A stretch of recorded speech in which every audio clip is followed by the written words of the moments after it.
Hello बच्चों, कैसे हो आप सब। उम्मीद करता हूँ बहुत अच्छे से होंगे और सब दिवाली की छुट्टियों का वेट कर रहे होंगे। लेकिन यहाँ पर हम थोड़ी सी पढ़ाई भी कर लेते हैं। तो स्वागत है आपका एमजे प्लस में। और मैं आपका मैथ्स कोच वापस से आपके सामने chapter 9 class 10 some application of trigonometry के जो प्रीवियस वीडियो में हमने देखा था कि हमने छोटे छोटे क्वेश्चन लेके आया था 1 मार्क्स के, वो 100% आएगा। ध्यान रखना, एक क्वेश्चन उसका 1 मार्क्स का आता है। अब जो लाया मैं ये 3 क्वेश्चन आपके सामने मैंने बोर्ड पे लिखे हुए हैं। तीनों ही आपके एनसीईआरटी के बुक के हैं और तीनों ही क्वेश्चन जो है वो एग्जाम में आ चुके हैं। ठीक है, अब ये कहना मुश्किल है कि स्टैंडर्ड में आए या बेसिक में, लेकिन आए हैं। ठीक है, तो हम यहाँ पर स्टार्ट करेंगे वापस से चैप्टर 9 का फर्स्ट क्वेश्चन। अब ये थोड़ी सी वर्ड प्रॉब्लम में चला गया, तो आपको ध्यान से इसको पढ़ना है। और एक बहुत इंपॉर्टेंट बात इस चैप्टर के लिए, इस चैप्टर का पूरा वेटेज इसके डायग्राम पर डिपेंड करता है। अगर आपने डायग्राम बना दिया, ये मान लो आप 70% आपका सॉल्यूशन हो चुका है। चेक करने वाला जो एग्जामिनर होगा सबसे पहले डायग्राम देखेगा। डायग्राम देखते हुए समझ जाएगा कि आपको क्वेश्चन कितना आएगा, कितना आता है या कितना आपने किया। बस फिर तो एक नजर मारनी होती है क्वेश्चन पर। इसका मतलब डायग्राम जो है वो बहुत इंपॉर्टेंट रोल प्ले कर रहा है यहाँ पर। तो डायग्राम बहुत ध्यान से बनाना। अब मैंने देखो फर्स्ट क्वेश्चन में सिंगल एंगल वाला लिया है, दूसरे क्वेश्चन में डबल एंगल वाला लिया है और तीसरे क्वेश्चन में भी डबल एंगल वाला लिया है। ठीक है, टॉप एंड बॉटम, इसमें बिल्कुल वर्ड टू वर्ड चलना। डायग्राम बनाना बहुत आसान है इसमें। इस क्वेश्चन में डायग्राम बराबर नहीं आएगा, आपको खुद को बनाना है और पेंसिल से ड्रॉ करना वहां पर। ठीक है, राइट एंगल आएगा, वो तो आना तो राइट एंगल ही है, लेकिन तरीके से आराम से। चलो करते हैं स्टार्ट। फर्स्ट क्वेश्चन है यहाँ पर, the angle of elevation of the top of a tower from a point on the ground. देखो ये हमने बना दिया ग्राउंड, ये हो गया हमारा ground. The angle of elevation of the top of a tower, ये बना दिया हमने टावर, ये हो गया टावर। ठीक है, हमें टावर और सबसे मतलब नहीं, हमें मतलब है राइट एंगल ट्रायंगल से। ये बन गया टावर। ठीक, from a point on the ground, ये यहाँ पर एक पॉइंट ले लिया हमने, ये इसके टॉप पर पहुंच गया सीधा। ठीक, बन गया एंगल ऑफ एलिवेशन। मैंने तो आपको प्रीवियस क्लास में बताया था कि एंगल एलिवेशन हो चाहे डिप्रेशन हो, कोई फर्क नहीं पड़ता, वही बनता है सेम एंगल।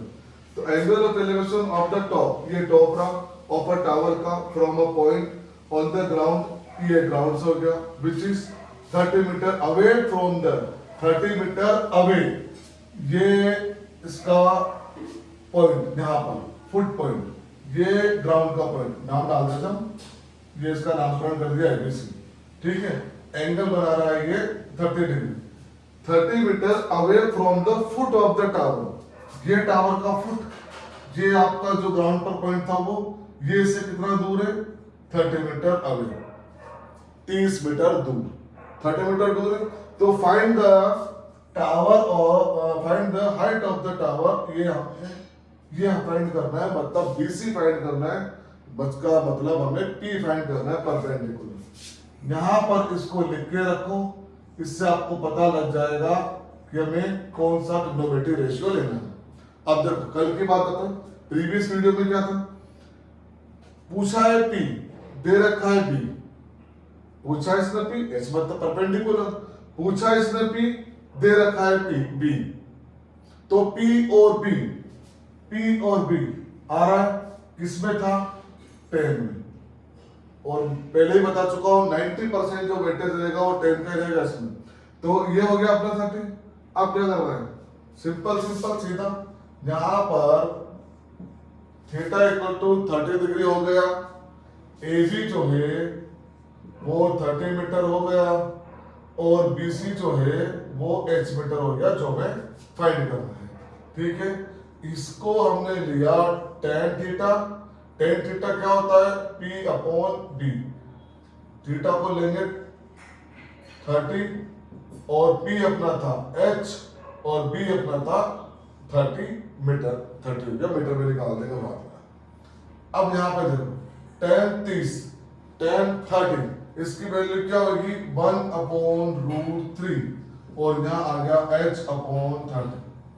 क्लियर है, यहां से ये क्रॉस मल्टीप्लाई में गया तो 30/√3।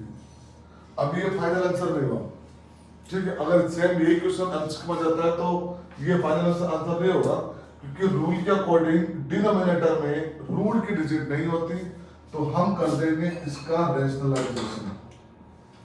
ये हमने कर दिया, इसका रेशनलाइजेशन कर दिया। यहाँ पर अपने पास आया 30√3 और नीचे डिवाइड में √3 मल्टीप्लाई √3 होता है 3, इस 3 से ये कटा 10 टाइम, तो अपना जो फाइनल आंसर आया वो आया 10√3 मीटर। देखो आई बात समझ में? वर्ड टू वर्ड चल रहा है, बिल्कुल word to word. Word to word कैसे? द एंगल ऑफ एलिवेशन मतलब ऊपर की तरफ बन रहा है, of the top of a tower, ये हमने टावर लगा दिया, टावर के टॉप पर, from a point on the ground, ground के किसी पॉइंट से इसके टॉप पर एक एंगल बन गया। एंगल दे रखा है 30। अब जो 30 मीटर है, ये हाइट नहीं है, यही गलती होती है कई बार वर्ड प्रॉब्लम में। तो 30 metre away from the foot, foot बोलते हैं इसके पीक पॉइंट को, ग्राउंड लेवल पर जो है, फुट ऑफ द टावर, ये टावर के फुट से जो ये ग्राउंड पर जो पॉइंट था वो 30 मीटर दूर था, और हमें टावर की हाइट निकालनी थी, ठीक है। क्या पूछा है? पी, क्या दे रखा है? बी। पी और बी किस में आते हैं? 10 में। हमने ले लिया tan theta, P upon B perpendicular upon base. Theta की वैल्यू 30 की वैल्यू कितनी? 1/√3, ये क्रॉस मल्टीप्लाई मिल गया। अब रूल के अकॉर्डिंग यहां से हमने किया रेशनलाइजेशन, तो √3 मिलके बन गया 3, और ये 30 था, तो ये 3 से 30 कटा 10 टाइम, और अपना जो आंसर आ गया वो आया 10√3 मीटर। क्लियर? सिंपल। अब जो अपन चलेंगे ये डबल केस में होगा, क्योंकि यहाँ पर एंगल देखो 2 आ रहा है, इसमें एंगल देखो 2 आ रहा है, तो डबल केस में कैसे बनेगा?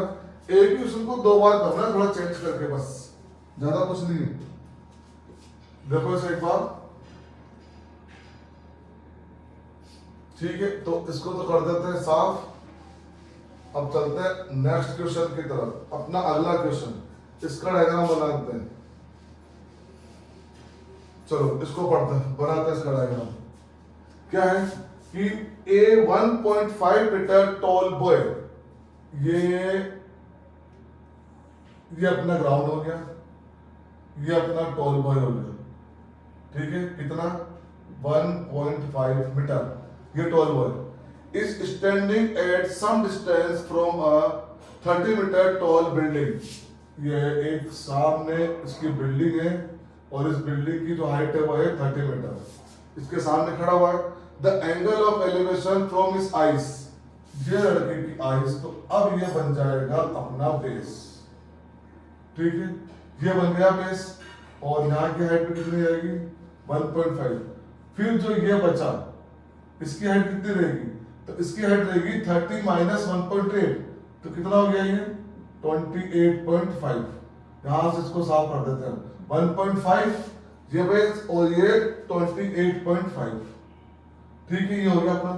उसके बाद इसने क्या बोला? देखो, the angle of elevation from his eyes to the top of the building, ये टॉप ऑफ द बिल्डिंग, ये पहुंच गया, टॉप पर पहुंचा, और जब ये पहुंचा यहां से बेस पर, तो बिल्डिंग इंक्रीज फ्रॉम 30 to 60। इसका मतलब ये लड़का आगे आया है थोड़ा। जब ये एक जगह यहां से खड़ा हुआ था और टॉप पे जब इसने देखा तो एंगल बनाया 30, अब ये चलते हुए थोड़ा सा आगे आ गया, इसने फिर से ऊपर देखा और इस बार एंगल बनाया 60। क्लियर हो गया? देखो, increase from 30 to 60। he walks toward the building from the distance, he walked toward the building, find the distance, he walked toward the building। तो यहाँ में ये बिल्डिंग की तरफ कितना मूव किया, ये हमें इसमें फाइंड करना था। क्वेश्चन समझ में आया? देखो यहाँ पर फिर से देखते हैं, फिर से देखते हैं। एक लड़का है जिसकी हाइट है 1.5 मीटर, क्लियर है। ठीक एक बिल्डिंग के सामने खड़ा और बिल्डिंग की हाइट है 30 मीटर। ठीक, अब लड़के की आइज से, आइज को यहाँ पर टॉप पानेंगे बिल्कुल, तो यहाँ से टॉप से बिल्डिंग के टॉप पर जब देखता है तो 30 मीटर का एंगल बना रहा है। अब जो वो लड़का है वो थोड़ा सा आगे चला, वो आगे चला तो आप लोग देखना, जब आप किसी एंगल को, किसी भी ऑब्जेक्ट को दूर से देखते हो तो एंगल छोटा बनता है। अब आप उस ऑब्जेक्ट के पास जाओ, पास जाते जाओ, जैसे जैसे पास जाते जाओ आपका एंगल बढ़ता जाएगा। तो वही केस यहाँ पे हुआ। पहले क्या था एंगल 30, जैसे बिल्डिंग के पास गया एंगल बन गया 60। अब हमें ये बताना है कि वो जो लड़का था वो कितने मीटर एंगल बिल्डिंग के पास गया, कितने मीटर की डिस्टेंस उसने कवर की। हमारे पास इस वैल्यू के अलावा और कोई वैल्यू नहीं। अब आप लोग देख सकते हो यहाँ पर दो ट्रायंगल अपने पास बन रहे हैं, ठीक है, दो ट्रायंगल बन रहे। तो मैंने जो माना है, जैसे जो बिल्डिंग के पास गया वो x था, बचे हुए पार्ट को y मान लिया और दोनों को मिलाकर करा तो बेस कितना हो गया x+5। ठीक, अब इसका नामकरण कर देते हैं। नामकरण कैसे, ABCD A B C और ये D, सिर्फ याद रखने के लिए, ठीक है। तो यहां पर जब इसका सॉल्यूशन स्टार्ट करेंगे, क्वेश्चन नंबर 2, इसका सॉल्यूशन स्टार्ट करेंगे तो हम अलग अलग ट्रायंगल में लेके करेंगे। इन ट्रायंगल, पहले बाहर वाला ABC ABC। अब देखो इस ABC ट्रायंगल में जो अपना एंगल है वो कितना है, 30 डिग्री। अब अंदर वाले को मत देखना, सिर्फ बाहर वाले को, ABC। अपने पास क्या है, कुछ भी नहीं अपने पास, केवल इस बिल्डिंग की हाइट है और बेस से बेस में भी पूरा है। तो यहां मैंने लिया क्या, 10। अब 10 क्यों लिया, क्योंकि अपने पास क्या दे रखा है उसमें, परपेंडिकुलर, और क्या नहीं है, बेस। तो P और P किस में आता है, ये यहाँ पे लिखा हुआ 10 में, ये हो गया अपना P/B। थीटा था तो 10 30 हो गया, और P अपना था 28.5, और बेस को क्या लिया, x+5 पूरा। यहां तक की बात कर, बेस हो गया अपना x+5। अब यहां से जब हमने इसकी वैल्यू पुट करी 1/√3 तो ये आया 28.5 x+y, और ये चला गया क्रॉस मल्टीप्लाई में ऐसे, यहां पर 28.5 और ये √3 मीटर डाल के छोड़ दो, इक्वेशन 1 डाल के। हमने अभी क्या किया, ओनली बाहर वाले ट्रायंगल का यूज किया है, अंदर कुछ नहीं किया। अब चलते हैं इसके अंदर वाले ट्रायंगल पर, दूसरा ट्रायंगल, और इसके सारे क्वेश्चन में जिसमें भी दो दो ट्रायंगल बन रहे हैं सेम मेथड है। एक ही मेथड से मैं आपको पूरे 15 क्वेश्चन करा सकता हूं इसमें, पूरे जो भी डबल ट्रायंगल है, जो भी डबल एंगल वाले हैं, एक ही मेथड से, मेथड चेंज ही नहीं होगा अपना एंड तक, और सबका आंसर आएगा। लेकिन एक कंडीशन है बस, डायग्राम आपका सही होना चाहिए। मैंने क्या बताया स्टार्टिंग में, इस एक्सरसाइज में 70% वेटेज डायग्राम का है। अगर आपने डायग्राम सही बना दिया तो क्वेश्चन है मान लो आपका सही है। अब सेकंड पे चलते हैं, कौन सा ट्रायंगल है, देखो एन ट्रायंगल, कौन सा, BDC BDC या BCD लिख लो, एक ही बात है। यहां पर जो एंगल है वो कितना, 60 डिग्री।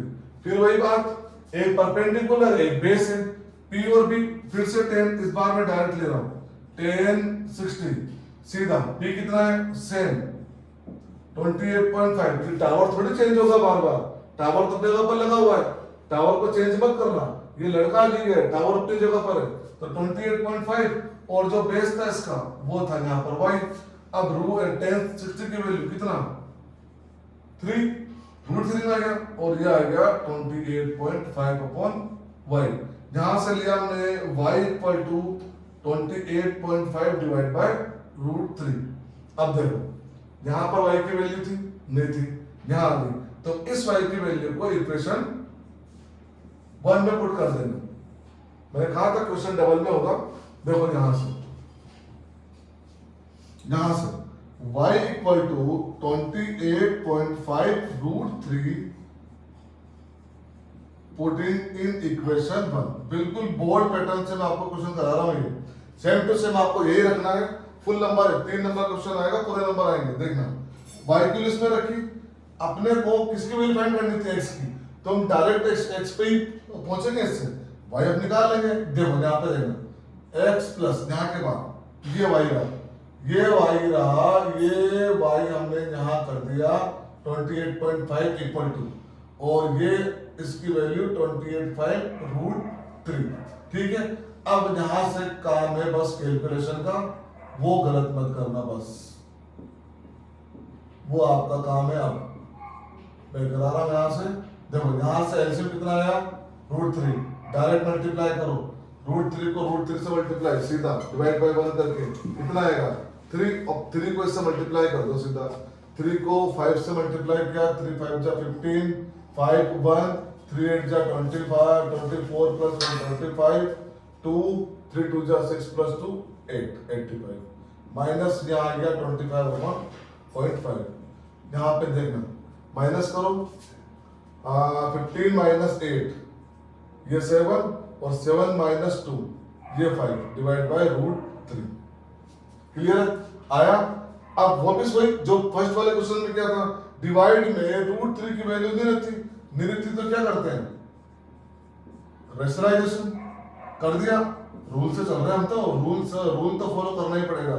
√3 को √3 से मल्टीप्लाई किया 3 अब ये देखो 57 3 से कट रहा है क्या 3 का डिविजिबल रूल एक चीज और क्या पता लगी 5 + 7 12 कट रहा है वो काटो 1 टाइम 19 टाइम तो x इक्वल टू क्या आ गया 19√3 मीटर और ये आपका फाइनल आंसर। ये क्वेश्चन इस टाइप का एक और क्वेश्चन है आप ही की बुक में वो आप करके देखना और ये क्वेश्चन 2 से 3 बार एग्जाम में आ चुका है आपके ठीक है। फिर से एक बार मैं रिपीट करता हूं देखना एक लड़का जो एक 30 मीटर बिल्डिंग के सामने खड़ा हुआ है और उस लड़के की जो हाइट है वो है 1.5 मीटर ठीक है। एंगल बन रहा है आइस से तो अपना जो सरफेस होगा वो आइस पे जाएगा तो उस 30 में से 1.5 को हमने क्या कर दिया रिड्यूस कर दिया तो अब जो हाइट बची अपने पास रिड्यूस करने के बाद कितनी बची 28.5 ठीक है। अब यहाँ हाइट है और बेस हमसे पूछा गया कि वो जो लड़का है वो एक जगह से आगे बिल्डिंग की तरफ चला और एंगल 30 से 60 बन गया तो वो लड़का कितना चला कितनी दूर तक चला बस वो हमें निकालना है बाकी सब हमने खुद ने लिया है यहाँ के हमने y ले लिया और इस पूरा जो बन गया वो x + y बन गया।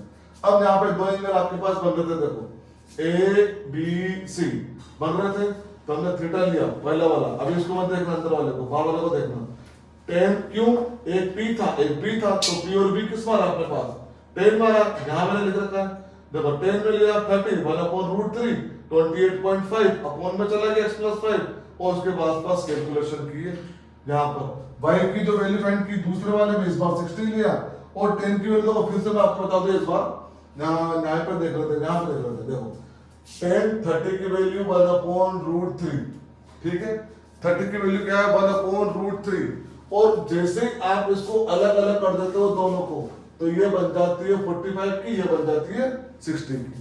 याद करने की जरूरत ही नहीं है बस हल्का सा ट्रिक लगाओ और आपका काम बड़ा आसानी से हो जाएगा।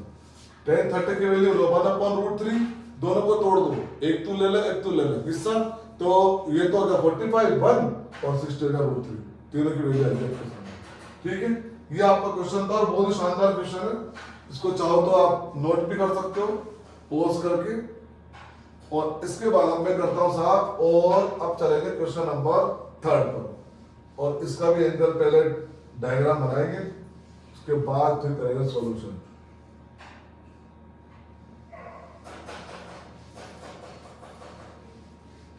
पूरा फोकस जो है वो आपका डायग्राम होना चाहिए अगर डायग्राम सही बन गया तो क्वेश्चन ऑटोमेटिक होता चला जाएगा एंड तक कहीं भी रुकावट नहीं आएगी लेकिन अगर डायग्राम में थोड़ी भी गड़बड़ हुई तो अब तक पूरा क्वेश्चन गलत। अब यहां से देखना बिल्कुल वर्ड टू वर्ड पढ़ते जाओ जरूरत ही नहीं है और एक बात कभी भी इस तरह के क्वेश्चन को एक साथ पूरा मत पढ़ना अगर आपने एक साथ पूरा पढ़ लिया तो आप ये भूल जाओगे कि स्टार्टिंग में क्या पूछा था फिर से पढ़ोगे फिर से एक साथ पढ़ा फिर कुछ ना कुछ निकल जाएगा।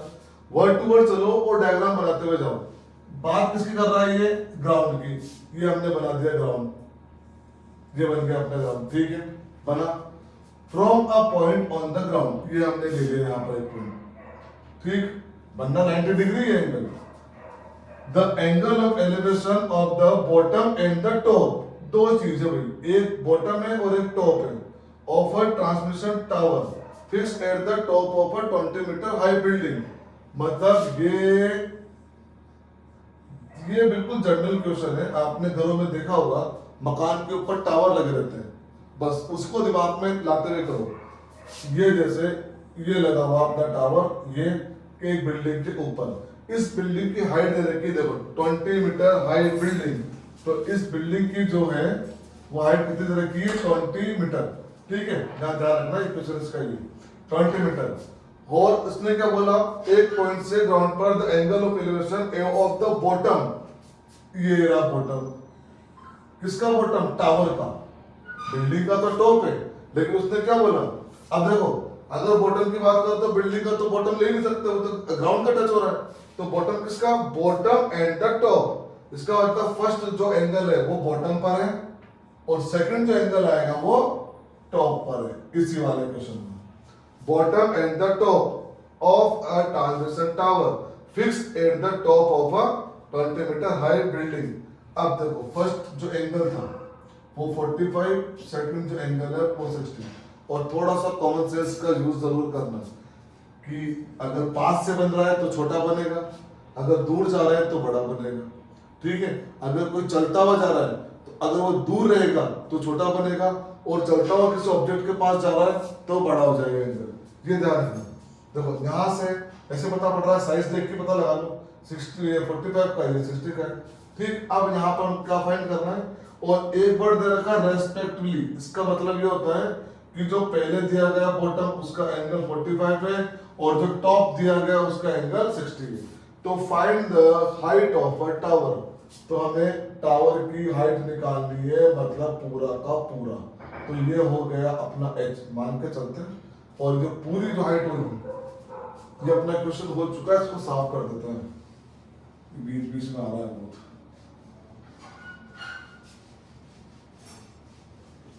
अच्छा, स्पेस मिल जाएगी अपने को, देखो 20 मीटर की अपनी बिल्डिंग थी, h मीटर हमने हाइट मान ली। अब जो टावर की हाइट है वो है h प्लस 20, मतलब अपना जो टारगेट है वो है h, और h जो आएगा उसमें हम 20 को प्लस कर देंगे। तो देखते हैं, फिर से वही देखो, वही दो ट्रायंगल बन गए, नामकरण कर देते हैं इसका A B C D, ये हो गया। सेम प्रोसेस, बिल्कुल सेम प्रोसेस करना है, वो का वही। ये क्या है, परपेंडिकुलर, ये क्या है, बेस। एक चीज देखना, अब आप सोच रहे हो बेस में तो कुछ है ही नहीं, लेकिन एक बात है, वो क्या है कि दोनों ही ट्रायंगल में बेस कॉमन है, और अगर कॉमन है तो वो इजी से आराम से कट जाता है। तो यहाँ देखो, पहले छोटा वाला रहता है, नीचे वाला, इन ट्रायंगल ABC, इसमें थीटा दे रखा है 45 डिग्री, ठीक है। हमने लिया tan थीटा, अब tan ही क्यों लिया, फिर वही बात, P आ रहा है और B कॉमन है, इसमें यहाँ से H से कोई मतलब ही नहीं, जहाँ H से मतलब नहीं होगा वहां पर tan ही आएगा, क्योंकि H किस में आता है, साइन और कोस में। देखो tan 30 थीटा दे रखा है, ये होता है P अपॉन P, थीटा की जो वैल्यू है वो हमें लेनी है 45, ठीक है। P अपना कितना है PC, और अपना B कितना है AB, 10 45 के लिए अभी मैंने बताया 30 45 60 कितना 1, BC कितना 20, और AB तो AB रहेगा,